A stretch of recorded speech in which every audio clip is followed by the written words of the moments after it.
आपल्या आजूबाजूला ना आपण दोन मेंटॅलिटीची माणसं बघतो. एका मेंटॅलिटीची माणसं अशी असतात ज्यांना सतत स्वतःबद्दल एक इन्फिरियरिटी कॉम्प्लेक्स असतो.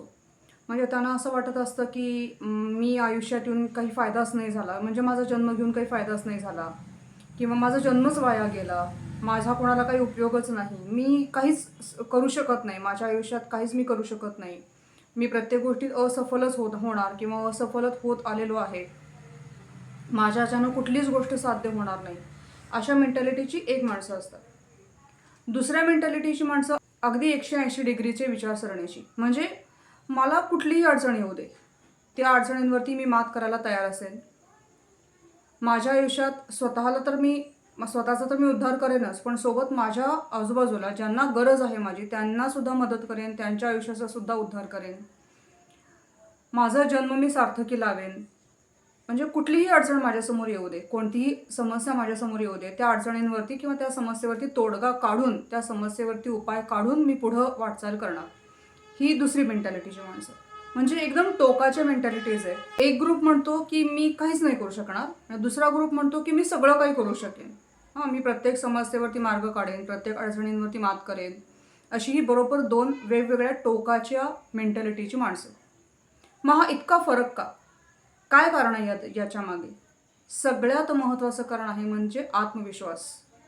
जो पहिला गट आहे, म्हणजे ज्या पहिल्या गटातली माणसं आहेत, त्यांना आपली कुवतच माहिती नसते, आपलं सामर्थ्यच माहिती नसतं की आपण काय करू शकतो आणि काय करू शकत नाही. कारण त्यांनी कधी रिस्कच घेतलेली नसते कुठल्या गोष्टीची. नेहमी प्रत्येक गोष्टीपासून दूर पळणं, मला हे जमणारच नाही, मी हे करूच शकणार नाही, हे माझ्या आवाक्यातलंच नाही, असा विचार करणं आणि सतत येणाऱ्या प्रत्येक अडचणींपासून दूर पळणं. त्याच्यामुळं त्यांना स्वतःचं सामर्थ्यच ओळखता येत नाही आणि सतत घाबरत राहतात. कारण त्या गोष्टींना कधी फेस केलेलंच नसतं, सतत पळून जाण्याचा प्रयत्न केलेला असतो परिस्थितीपासून. आणि जी दुसऱ्या गटातली माणसं असतात ती प्रत्येक येणाऱ्या अडचणींना फेस करतात, अडचणीवरती मात करतात, मार्ग शोधतात, नवीन नवीन गोष्टी शिकत राहतात आणि पुढची वाटचाल सुरू करतात. म्हणजे ही अशी माणसं असतात ज्यांच्याकडं आत्मविश्वास भरभरून असतो. मग तो कशामुळे आलेला असतो? तर ऑब्व्हियसली त्यांनी सतत त्या गोष्टींना फेस केले, त्यांनी सतत अनेक अडचणींवरती मात केलेली आहे आणि म्हणूनच त्यांच्यामध्ये तो आत्मविश्वास आलेला असतो. आणि याच कारणामुळे पहिल्या गटातल्या लोकांकडे तो आत्मविश्वास नसतो. बरोबर? मग ऑब्व्हियसली आत्मविश्वास मिळवायचा असेल तर ती काही जादूची कांडी फिरवल्यानंतर येणारी गोष्ट नाही आहे ना. आत्मविश्वास मिळवणं ह्यासाठी प्रयत्न पण आपल्यालाच करायचे आहेत. कुणीही जन्मतःच आत्मविश्वास घेऊन येत नसतं. प्रत्येकाला आपल्या आत्मविश्वासावरती प्रयत्न करावे लागतात, कष्ट घ्यावे लागतात, जशी दुसऱ्या गटातली माणसं करतात.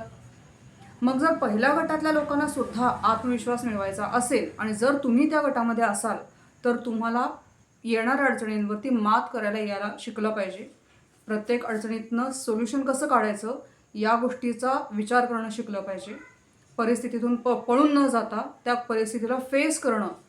त्यातून काय होतं माहिती आहे का? आपल्याला आपलं सामर्थ्य कळतं की आपण ही अडचण माझ्यासमोर आलेली आहे आता, मी जर पळूनच गेले याच्यातून तर मी कधीच स्वतःला ओळखू शकणार नाही.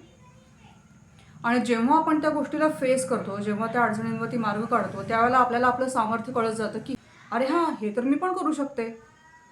हा विश्वास वाटायला लागतो स्वतःबद्दल. आणि हाच फरक आहे पहिल्या गटामध्ये आणि दुसऱ्या गटामध्ये. हे झालं पहिलं कारण आत्मविश्वास नसण्याचं. आणि ते कसा तयार करायचा आत्मविश्वास? तर ज्या गोष्टींची भीती वाटते त्या गोष्टींना फेस करा, ती गोष्ट करा, त्याच्यामुळेच तुमचा आत्मविश्वास वाढणार आहे. दुसरी कुठलंही सोल्युशन त्याच्यावरती नाही. समजा आता एखाद्याला अचानक सांगितलं की तुला 50 लोकांच्या समोर बोलायचं आहे. आता जर ती व्यक्ती पहिल्या गटातली असेल, आत्मविश्वास ज्याचा खूप कमी आहे, त्याला माहीतच नाही की माझं सामर्थ्य काय आहे, मी बोलू शकेन का नाही, हे त्याला माहीतच नाही. तर ती व्यक्ती काय करेल? नाही बाबा, मी नाही हे करू शकत, मी आत्ता तिथनं धूम ठोकतो, असं म्हणून तो तिथून नाहीसं होऊन जाईल, गायब होऊन जाईल. कारण त्याला माहीतच नाही की आपण हे करू शकतो की नाही. पण तेच जर त्यानं हा पवित्रा घेतला की ठीक आहे, मला ही संधी मिळाली आहे ना, मी या संधीतनं सुद्धा मार्ग काढेन, मी या संधीचं सोनं करेन आणि प्रयत्न करेन 50 लोकांना फेस करण्याचा, एक स्टेजसमोर बोलण्याचा मी प्रयत्न करेन. काय होईल? जास्तीत जास्त सुरुवातीला एकदा दोनदा घाबराल, एकदा दोनदा थोडंसं गोंधळल्यासारखं होईल, काय बोलू हे सुचणार नाही. पण जेव्हा ह्या गोष्टी दोनदा तीनदा तुमच्याकडून घडल्या जातील त्यावेळेला तुम्हाला स्वतःवरती विश्वास वाटायला लागेल, हे तर मी पण करू शकलो. मी उगाचच घाबरत होतो या सगळ्या गोष्टींना. म्हणजे आपल्याला एखाद्या पर्टिक्युलर गोष्टीबद्दल जर आत्मविश्वास मिळवायचा असेल, तर आपल्याला ती गोष्ट फेस करणं जास्त गरजेचं असतं. त्यातनं मार्ग काढणं जास्त गरजेचं असतं. म्हणजे हा झाला एक मार्ग आत्मविश्वास वाढवण्याचा किंवा कमावण्याचा. दुसरी गोष्ट अशी असते, की आपण सरावातच नसतो. आता आपण 10वी-12वीच्या बोर्ड परीक्षा देणारी मुलं किंवा अगदी मोठमोठ्या स्पर्धा परीक्षा देणाऱ्या मुलांना बघतो. त्यांना पण सतत काय सांगतो, की तुम्ही सतत सराव करा, प्रश्नपत्रिकांचा सतत सराव करा. का सांगतो हे? कारण त्याच्यामुळे त्यांचा आत्मविश्वास वाढतो.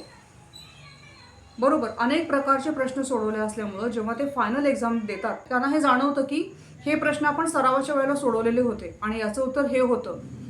अशा प्रकारचा क्वेश्चन मला आधी आलेला होता. तो मी अशा पद्धतीने सॉल्व्ह केलेला होता.